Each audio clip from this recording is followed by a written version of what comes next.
بسم اللہ الرحمن الرحیم۔ رسول اللہ صلی اللہ علیہ وسلم کو طائف کے دعوتی سفر سے واپسی پر جسم اور روح کے ساتھ بیداری کی حالت میں مسجد حرام سے مسجد اقصی اور پھر وہاں سے ساتوں آسمان، سدرات المنتہا، جنت و جہنم اور جہاں تک اللہ نے چاہا ان مقامات کی سیر کرائی گئی۔ اس سفر کو اسرا و معراج کہتے ہیں۔ معراج کی تاریخ میں علماء کا اختلاف ہے اور کئی اقوال کتب میں مذکور ہیں۔ معراج کے واقعے کا اجمالی خلاصہ یہ ہے کہ نبی کریم صلی اللہ علیہ وسلم ام ہانی رضی اللہ تعالی عنہا کے مکان میں استراحت فرما رہے تھے کہ یکایک چھت پھٹی اور جبرائیل امین اترے۔ ان کے ہمراہ دیگر فرشتے بھی تھے۔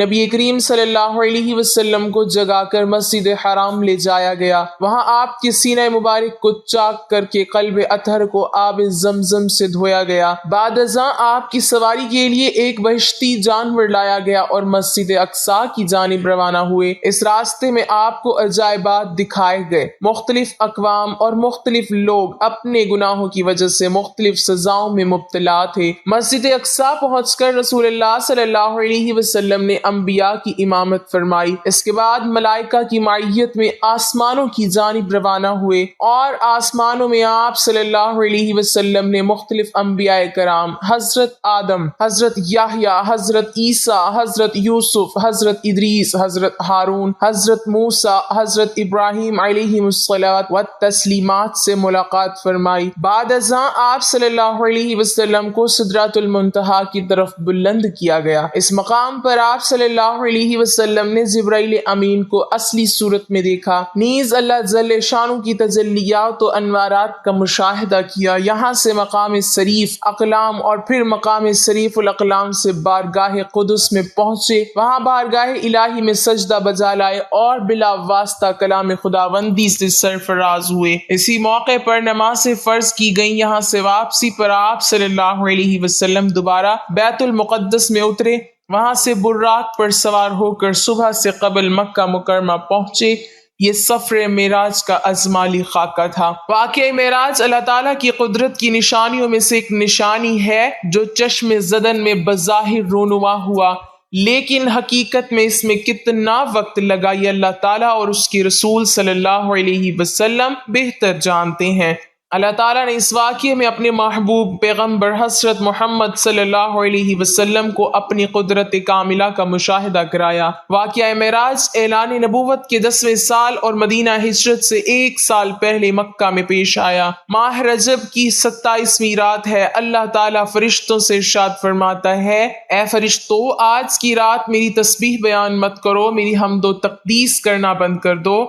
آج کی رات میری اطاعت و بندگی چھوڑ دو اور آج کی رات جنت الفردوس کو لباس اور زیور سے آراستہ کرو۔ میری فرما برداری کا کلہ اپنے سر پر باندھ لو۔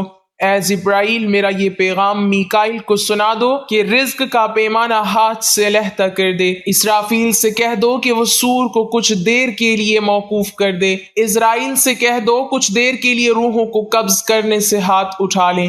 رضوان سے کہہ دو کہ وہ جنت الفردوس کی درجہ بندی کرے۔ مالک سے کہہ دو کہ دوزخ کو تالا لگا دے۔ خندق بری کی روحوں سے کہہ دو کہ آراستہ اور پیراستہ ہو جائیں اور جنت کے محلوں کی چھتوں پر صف بستہ کھڑے ہو جائیں، اور جنت کے جو محل ہیں ان کی چھتوں پر اس طرح سے کھڑے ہوں کہ یوں معلوم ہو جیسے سربستہ کھڑے ہیں۔ مشرق سے مغرب تک جس قدر قبریں ہیں ان سے عذاب ختم کر دیا جائے۔ آج کی رات شب معراج میرے محبوب حضرت محمد صلی اللہ علیہ وسلم کے استقبال کے لیے تیار ہو جاؤ۔ چشم زدن میں عالم بالا کا نقشہ بدل دیا جاتا ہے۔ حکم ربی ہوا، اے جبرائیل، اپنے ساتھ 70,000 فرشتے لے جاؤ۔ حکم الہی سن کر جبرائیل امین علیہ السلام سواری لینے جنت میں جاتے ہیں، اور آپ نے ایسی سواری کا انتخاب کیا جو آج تک کسی شہنشاہ کو بھی میسر نہ ہوئی ہوگی۔ میسر ہونا تو دور کی بات ہے، دیکھی تک نہ ہوگی، اور دیکھنا تو دور کی بات ہے، سوچی تک نہ ہوگی۔ اس سواری کا نام براق ہے۔ تفسیر روح البیان میں ہے کہ نبی کریم صلی اللہ علیہ وسلم سے پہلے براق پر کوئی سوار نہیں ہوا۔ ماہ رجب کی 27ویں شب کس قدر پر کیفرات ہے، مطلع بالکل صاف ہے، فضاؤں میں عجیب سی کیفیت طاری ہے۔ رات آہستہ آہستہ کیف و نشاط کی مستی میں مست ہوتی جا رہی ہے۔ ستارے پوری آب و تاب کے ساتھ جھلملا رہے ہیں۔ پوری دنیا پر سکوت و خاموشی کا عالم طاری ہے۔ نصف شب گزرنے کو ہے کہ یکایک آسمانی دنیا کا دروازہ کھلتا ہے۔ انوار و تجلیات کے جلوے سمیٹے حضرت جبرائیل علیہ السلام نورانی مخلوق کے جھرمٹ میں جنتی براق لیے آسمان کی بلندیوں سے اتر کر حضرت ام ہانی رضی اللہ تعالی عنہا کے گھر تشریف لاتے ہیں، جہاں ماہ نبوت حضرت محمد صلی اللہ علیہ وسلم محو خواب ہیں، آنکھیں بند کیے دل بیدار لیے آرام فرما رہے ہیں۔ حضرت جبرائیل امین علیہ السلام ہاتھ باندھ کر کھڑے ہیں اور سوچ رہے ہیں کہ اگر آواز دے کر جگایا تو بے ادبی ہو جائے گی، فکر مند ہے کہ معراج کے دولہے کو کیسے بیدار کیا جائے۔ اس وقت حکم ربی ہوتا ہے، اے میرے جبرائیل میرے محبوب کے قدموں کو چوم لے تاکہ تیرے لبوں کی ٹھنڈک سے میرے محبوب کی آنکھ کھل جائے، اسی دن کے واسطے میں نے تجھے کافور سے پیدا کیا تھا۔ حکم سنتے ہی جبرائیل امین علیہ السلام آگے بڑھے اور اپنے کافوری ہونٹ محبوب دو عالم حضرت محمد صلی اللہ علیہ وسلم کے پائے ناز سے مس کر دیے۔ یہ منظر بھی کس قدر حسین ہوگا جب جبرائیل امین علیہ السلام نے فخر کائنات حضرت محمد صلی اللہ علیہ وسلم کے قدموں کو بوسہ دیا۔ حضرت جبرائیل امین علیہ السلام کے ہونٹوں کی ٹھنڈک پا کر حضور نبی کریم صلی اللہ علیہ وسلم بیدار ہوتے ہیں اور دریافت کرتے ہیں، اے جبرائیل کیسے آنا ہوا؟ عرض کرتے ہیں، یا رسول اللہ صلی اللہ علیہ وسلم خدائے بزرگ و برتر کی طرف سے بلاوے کا پروانہ لے کر حاضر ہوا ہوں۔ یا رسول اللہ صلی اللہ علیہ وسلم اللہ تعالیٰ آپ کی ملاقات کا مشتاق ہے۔ حضور نبی کریم صلی اللہ علیہ وسلم تشریف لے چلیے، زمین سے لے کر آسمانوں تک ساری گزرگاہوں پر مشتاق دید کا ہجوم ہاتھ باندھے کھڑا ہے۔ معراج نبوت میں یہ بات درج ہے، چنانچہ آپ نے سفر کی تیاری شروع کی۔ اس موقع پر حضرت جبرائیل امین علیہ السلام نے آپ کا سینہ مبارک چاک کیا اور دل کو دھویا۔ حضور نبی کریم صلی اللہ علیہ وسلم کا ارشاد گرامی ہے کہ میرے پاس ایک آنے والا آیا اور اس نے میرا سینہ چاک کیا، سینہ چاک کرنے کے بعد میرا دل نکالا، پھر میرے پاس سونے کا ایک تشت لایا گیا جو ایمان و حکمت سے لبریز تھا، اس کے بعد میرے دل کو دھویا گیا، پھر وہ ایمان و حکمت سے لبریز ہو گیا، اس قلب کو سینہ اقدس میں اس جگہ پر رکھ دیا گیا۔ بخاری شریف کی جلد نمبر اول میں صفحہ نمبر 568 پر یہ بات درج ہے۔ مسلم شریف کی بات کی جائے تو جلد اول صفحہ نمبر 92 پر یہ بات ہے کہ مسلم شریف میں ہے کہ حضرت جبرائیل علیہ السلام نے سینہ چاک کرنے کے بعد قلب مبارک کو زمزم کے پانی سے دھویا اور سینہ مبارک میں رکھ کر سینہ بند کر دیا۔ حضرت جبرائیل علیہ السلام فرماتے ہیں کہ قلب ہر قسم کی کجی سے پاک اور بے عیب ہے، اور اس میں 2 آنکھیں ہیں جو دیکھتی ہیں اور 2 کان ہیں جو سنتے ہیں۔ یہ فتح الباری کی روایت ہے، جلد نمبر 13 صفحہ نمبر 610 پر۔ سینہ اقدس کے شک کیے جانے میں کئی حکمتیں ہیں، جن میں ایک حکمت یہ ہے کہ قلب اطہر میں ایسی قوت قدسیہ شامل ہو جائے جس سے آسمانوں پر تشریف لے جانے اور عالم سماوات کا مشاہدہ کرنے، بالخصوص دیدار الہی کرنے میں کوئی دقت اور دشواری پیش نہ آئے۔ پھر آپ صلی اللہ علیہ وسلم کے سر انور پر امامہ باندھا گیا۔ علامہ کاظمی رحمۃ اللہ علیہ فرماتے ہیں، شب معراج حضرت محمد صلی اللہ علیہ وسلم کو جو امامہ شریف پہنایا گیا وہ امامہ مبارک حضرت آدم علیہ السلام کی پیدائش سے 7000 سال پہلے کا تیار کیا ہوا تھا۔ 40,000 ملائکہ اس کی تعظیم و تکریم کے لیے اس کے ارد گرد کھڑے تھے۔ حضرت جبرائیل علیہ السلام نے سرور کونین حضرت محمد صلی اللہ علیہ وسلم کو نور کی ایک چادر پہنائی، زمرد کی نالین مبارک پاؤں میں زیب تن فرمائی، یاقوت کا کمر باندھا۔ یہ بھی معراج نبوت صفحہ نمبر 601 پر یہ بات درج ہے۔ حضور صلی اللہ علیہ وسلم نے براق کا حلیہ بیان کرتے ہوئے ارشاد فرمایا، سینہ سرخ یاقوت کی مانند چمک رہا تھا، اس کی پشت پر بجلی گونجتی تھی، ٹانگیں دم مرجان، سر اور اس کی گردن یاقوت سے بنائی گئی تھی، بہشت زین اس پر کسی ہوئی تھی جس کے ساتھ سرخ یاقوت کے 2 رکاب آویزاں تھے۔ اس کی پیشانی پر لا الہ الا اللہ محمد رسول اللہ لکھا ہوا تھا۔ چند لمحوں کے بعد وہ وقت بھی آ گیا کہ سرور کونین حضرت محمد صلی اللہ علیہ وسلم براق پر تشریف فرما ہو گئے۔ حضرت جبرائیل علیہ السلام نے رکاب تھام لی، حضرت میکائیل نے لگام پکڑ لی، حضرت اسرافیل علیہ السلام نے زین کو سنبھالا۔ حضرت امام کاظمی رحمۃ اللہ علیہ فرماتے ہیں، یہ معراج کی رات 80,000 فرشتے حضور صلی اللہ علیہ وسلم کے دائیں طرف اور 80,000 بائیں طرف تھے۔ فضا فرشتوں کی درود السلام کی صداؤں سے گونج اٹھی اور آقا نامدار حضرت محمد صلی اللہ علیہ وسلم درود السلام کی گونج میں سفر معراج کا آغاز فرماتے ہیں۔ اس واقعے کو قرآن مجید میں اللہ تعالیٰ نے اس طرح بیان فرمایا ہے کہ وہ ذات اور نقص اور کمزوری سے پاک ہے جو رات کے تھوڑے سے حصے میں اپنے محبوب اور مکرم بندے کو مسجد حرام سے مسجد اقصی تک لے گئی، جس کے گرد و نواح کو ہم نے بابرکت بنا دیا ہے تاکہ ہم اس بندہ کامل کو اپنی نشانیاں دکھائیں۔ سورۃ بنی اسرائیل کی یہ آیت کا ترجمہ بھی بیان کیا گیا ہے کہ آپ صلی اللہ علیہ وسلم نہایت شان و شوکت سے ملائکہ کے جلوس میں مسجد حرام سے مسجد اقصی کی طرف روانہ ہوتے ہیں۔ یہ گھڑی کس قدر دل نواز تھی کہ جب مکان سے لا مکان تک نور ہی نور پھیلا ہوا تھا، سواری بھی نور تو سوار بھی نور، باراتی بھی نور تو دولہا بھی نور، میزبان بھی نور تو مہمان بھی نور۔ نوریوں کی یہ نوری بارات فلک بوس پہاڑیوں بے آب و بیاں، ریگستانوں گھنے جنگلوں، چٹیل میدانوں، سرسبز و شاداب وادیوں، پرخطر ویرانوں پر سے سفر کرتی ہوئی وادی بسا میں پہنچتی ہے جہاں بے شمار درخت ہیں۔ حضرت جبرائیل علیہ السلام عرض کرتے ہیں کہ حضور یہاں اتر کر 2 رکعت نفل ادا کیجئے، یہ آپ کی ہجرت گاہ مدینہ طیبہ ہے۔ نفل کی ادائیگی کے بعد پھر سفر شروع ہوتا ہے۔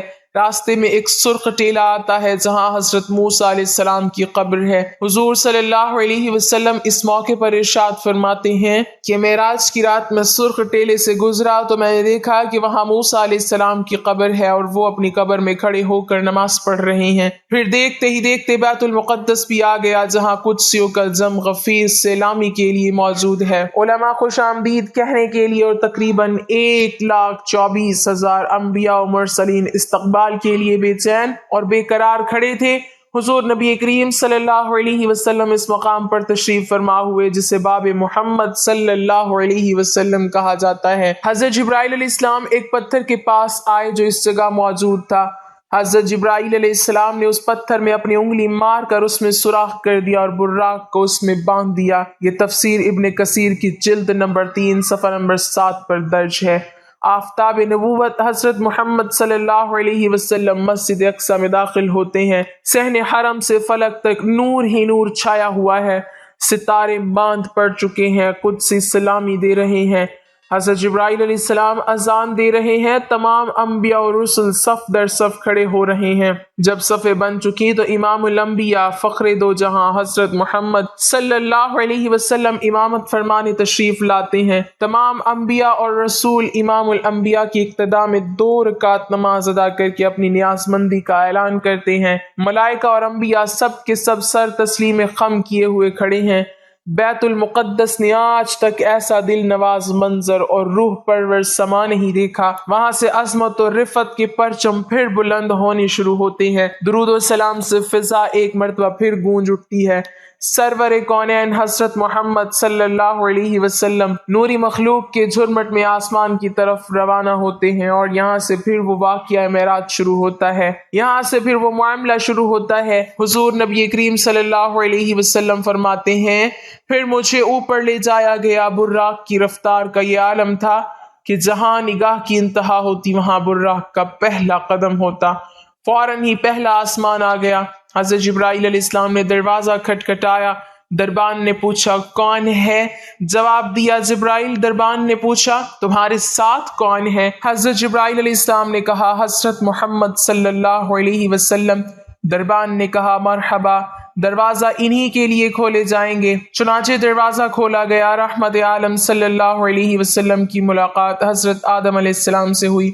انہیں بتایا گیا کہ یہ آپ کے جلیل القدر فرزند ہیں، ختم المرسلین ہیں، یہی حضرت محمد صلی اللہ علیہ وسلم ہیں۔ آقا دو جہاں صلی اللہ علیہ وسلم نے دادا جان کہہ کر آدم علیہ السلام کی بارگاہ میں سلام ارشاد فرمایا۔ حضرت آدم علیہ السلام نے سلام کا جواب بھی عرض کیا اور اپنے عظیم فرزند کو دعاؤں سے بھی نوازا۔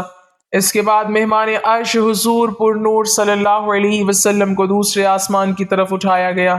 پہلے آسمان کی طرح دربان نے دوسرے آسمان کا بھی دروازہ کھولا۔ یہاں حضور صلی اللہ علیہ وسلم کی حضرت سیدنا عیسیٰ علیہ السلام اور حضرت یحییٰ علیہ السلام سے ملاقات ہوئی۔ اس یادگار ملاقات اور آسمان کے ملکوتی مشاہدات کے بعد آپ صلی اللہ علیہ وسلم کو تیسرے آسمان کی طرف اٹھایا گیا۔ تیسرے آسمان پر حضور صلی اللہ علیہ وسلم کی ملاقات سیدنا یوسف علیہ السلام سے کرائی گئی۔ تیسرے آسمان کے مشاہدات نورانی کے بعد حضور صلی اللہ علیہ وسلم کے چوتھے آسمان پر پہنچایا گیا۔ چوتھے آسمان پر تاجدار کائنات صلی اللہ علیہ وسلم کی ملاقات حضرت ادریس علیہ السلام سے کرائی گئی۔ اسی طرح حضور صلی اللہ علیہ وسلم سفر معراج طے کرتے ہوئے پانچویں آسمان پر پہنچے تو وہاں حضرت ہارون علیہ السلام سے ملاقات ہوئی۔ چھٹے آسمان پر حضور صلی اللہ علیہ وسلم کی ملاقات سیدنا موسیٰ علیہ السلام سے ملاقات ہوئی۔ حضرت موسیٰ علیہ السلام کی چشمان مقدس اشک بار ہو گئیں۔ حضور صلی اللہ علیہ وسلم کی عظمت و رفت کو دیکھ کر رشک کے آنسو چھلک پڑے۔ آپ کی زبان اقدس سے بے اختیار نکلا کہ خدائے بزرگ و برتر کہ یہ وہ برگزیدہ رسول ہیں جن کی امت کو میری امت پر شرف عطا کیا گیا۔ میری امت پر جسے بزرگی عطا ہوئی یہ وہی رسول برحق ہیں جن کی امت کو میری امت کے مقابلے میں کثرت کے ساتھ جنت میں داخل کیا گیا۔ مہمان ذی حشم حضور رحمت عالم صلی اللہ علیہ وسلم کی ملاقات ساتویں آسمان پر حضرت ابراہیم علیہ السلام سے ہوئی۔ اس کے بعد حضرت محمد صلی اللہ علیہ وسلم جو تخلیق میں واحد ہستی ہیں جبرائیل امین کے ساتھ سدرات المنتہا تک سفر کیا۔ اس مقام پر اللہ تعالیٰ نے انسانوں کو 5 نمازوں کا تحفہ عنایت کیا۔ معراج کا واقعہ جس رات پیش آیا اس رات رسول اللہ صلی اللہ علیہ وسلم اپنے چچا زاد بہن ام ہانی کے گھر مقیم تھے۔ آپ نے یہ بات لوگوں کو بتائی تو سب نے اسے ہلکا لیا اور مشرکین طعنہ دینے لگے کہ رسول اللہ راتوں رات آسمان گئے ہیں۔ سب نے تردید کی پر جب لوگوں نے حضرت ابوبکر کو اس واقعے کے متعلق آگاہ کیا تو حضرت ابوبکر نے فوراً تصدیق کرتے ہوئے کہا کہ کیا یہ بات رسول اللہ نے بتائی ہے؟ لوگوں نے کہا ہاں بالکل۔ ابوبکر نے کہا رسول اللہ نے بتائی ہے تو سچ ہے۔ حضرت ابوبکر کے اس بات نے رسول اللہ کو بہت متاثر کیا اور آپ صلی اللہ علیہ وسلم نے حضرت ابوبکر کو صدیق کا لقب دیا۔ مکہ کا ایک شخص جو شام اور فلسطین زیادہ سفر کیا کرتا تھا آیا اور بولا اگر آپ واقعی راتوں رات مسجد اقصیٰ اور پھر آسمانوں میں گئے ہیں تو مجھے مسجد اقصیٰ کا پتہ ہے، میں آپ سے سوالات پوچھتا ہوں، آپ جواب دیں۔ پھر اس شخص نے رسول اللہ سے مسجد اقصیٰ اور اس کے خد و خال کے متعلق بے شمار سوالات کیے اور رسول اللہ نے سب کے ٹھیک ٹھیک جوابات دیے۔ اس شخص نے رسول اللہ کے تمام جوابات کو درست قرار دیا۔ رسول اللہ صلی اللہ علیہ وسلم نے اللہ سے پردے میں بات کرنے کا شرف حاصل کیا جو اور کسی کو حاصل نہیں ہوا۔ کائنات کی اس افضل ترین رات میں اللہ تعالیٰ نے حضرت محمد صلی اللہ علیہ وسلم کو 50 نمازیں بطور تحفہ دیں جن کی تعداد بعد میں کم کر کے 5 کر دی گئیں۔ بہت سے مسلمان استفسار کرتے ہیں کہ کیا حضور صلی اللہ علیہ وسلم نے شب معراج کو اللہ تعالیٰ کا دیدار کیا ہے؟ حضور نبی اکرم صلی اللہ علیہ وسلم کا دیدار الہی کرنے کا ثبوت قرآن کریم سے ملتا ہے۔ قرآن کریم کی جس آیت سے رسول اللہ صلی اللہ علیہ وسلم کی دیدار الہی کا انکار کیا جاتا ہے وہ بعض لوگوں کی زبردستی ہے۔ یہی حال حضرت عائشہ صدیقہ رضی اللہ تعالی عنہ کی روایت کا ہے۔ دونوں پر مختصر غور کیا جاتا ہے۔ قرآن و سنت سے جو چیز ثابت ہے وہ ہے دیدار خداوندی اور نفی میں پیش کی جانے والی آیت میں ہے آنکھوں کے ادراک کی نفی، حالانکہ دیکھنے اور ادراک میں فرق ہے۔ ارشاد خداوندی ہے نگاہیں اس کا احاطہ نہیں کر سکتی اور وہ سب نگاہوں کا احاطہ کیے ہوئے ہیں اور وہ بڑا باریک بین بڑا باخبر ہے۔ امام رازی رحمہ اللہ اس کی تفسیر میں لکھتے ہیں آیت کا مطلب ہے کہ تمام آنکھیں اس کا ادراک نہیں کر سکتی۔ اس کا فائدہ یہ ہے کہ بعض آنکھیں دیکھ سکتی ہیں۔ دیکھے جانے والی چیز کی جب حد اور انتہا ہو اور دیکھنے والے نظر تمام حدود اطراف اور انتہاؤں کو گھیر لے تو گویا اس نظر نے اس چیز کو گھیر لیا۔ اس دیکھنے کو ادراک کہا جاتا ہے، لیکن جب نظر دیکھی جانے والی چیز کے اطراف کا احاطہ نہ کرے تو اس دیکھنے کا نام ادراک نہیں ہوتا۔ خلاصہ یہ ہے کہ دیکھنا ایک جنس جس کے نیچے 2 انواع ہیں، ایک دیکھنا احاطے کے ساتھ اور دوسرا دیکھنا بلا احاطہ کیے۔ صرف احاطے والے دیکھنے کو ادراک کہا جاتا ہے، پس ادراک کی نفی سے دیکھنے کی ایک قسم کی نفی ثابت ہوئی اور ایک نوع کی نفی سے جنس کی نفی نہیں ہوتی، پس اللہ کے ادراک کی نفی سے اللہ کے دیکھنے کی نفی لازم نہیں آتی۔ امام قرطبی فرماتے ہیں ادراک کا مطلب ہے گھیر لینا اور حد کھینچنا، جیسے مخلوق دیکھی جا سکتی ہے اللہ کا دیکھنا ثابت ہے۔ خلاصہ یہ کہ قرآن کی آیت سے اور اسے اور ام المومنین حضرت عائشہ صدیقہ رضی اللہ تعالی عنہ کے قول سے دیدار الہی کی نفی رسول اللہ صلی اللہ علیہ وسلم سے ثابت نہیں ہوتی۔ آیت کا مطلب ہے کہ تمام آنکھیں اس کو نہیں دیکھ سکتی، یا یہ کہ آنکھیں اللہ کا احاطہ نہیں کر سکتی، اور ظاہر ہے کہ دیکھنا اور ہے، احاطہ کرنا اور ہے۔ نتیجہ یہ ہے کہ بعض آنکھیں دنیا میں بھی اللہ کو دیکھ سکتی ہیں، اور یقیناً وہ بعض آنکھیں محمد رسول اللہ صلی اللہ علیہ وسلم ہی کی ہیں۔ علامہ قرطبی مزید لکھتے ہیں، عبداللہ بن حارث کی حضرت ابن عباس اور ابن کعب سے ملاقات ہوئی تو حضرت ابن عباس رضی اللہ تعالیٰ عنہ نے فرمایا، ہم بنی ہاشم تو کہتے ہیں کہ بے شک محمد صلی اللہ علیہ وسلم نے اپنے رب کو دوبارہ دیکھا ہے۔ پھر ابن عباس رضی اللہ تعالیٰ عنہ نے فرمایا، کیا تمہیں اس پر تعجب ہے کہ دوستی خلط ابراہیم علیہ السلام کے لیے، کلام موسیٰ علیہ السلام کے لیے اور دیدار الہی محمد صلی اللہ علیہ وسلم کے لیے ثابت ہے؟ اس پر حضرت کعب نے اللہ اکبر کہا، یہاں تک کہ پہاڑ گونج اٹھے۔ امام عبدالرزاق نے بیان کیا، حسن بصری اللہ کی قسم اٹھا کر کہتے ہیں، بے شک محمد صلی اللہ علیہ وسلم نے اپنے رب کو دیکھا ہے۔ مروان نے حضرت ابو ہریرہ رضی اللہ تعالی عنہ سے پوچھا، کیا محمد صلی اللہ علیہ وسلم نے اپنے رب کو دیکھا؟ انہوں نے فرمایا ہاں۔ حضرت امام احمد بن حنبل رضی اللہ تعالیٰ عنہ نے فرمایا، حضور نبی اکرم صلی اللہ علیہ وسلم نے آنکھوں سے اللہ کو دیکھا یہاں تک کہ ان کا سانس بند ہو گیا۔ اللہ پاک ہمیں دین کا پیروکار بنائے اور ہمیں حضور نبی اکرم صلی اللہ علیہ وسلم کے نقش قدم پر چلنے کی توفیق عطا فرمائے اور ہمارا خاتمہ ایمان پر فرمائے، آمین۔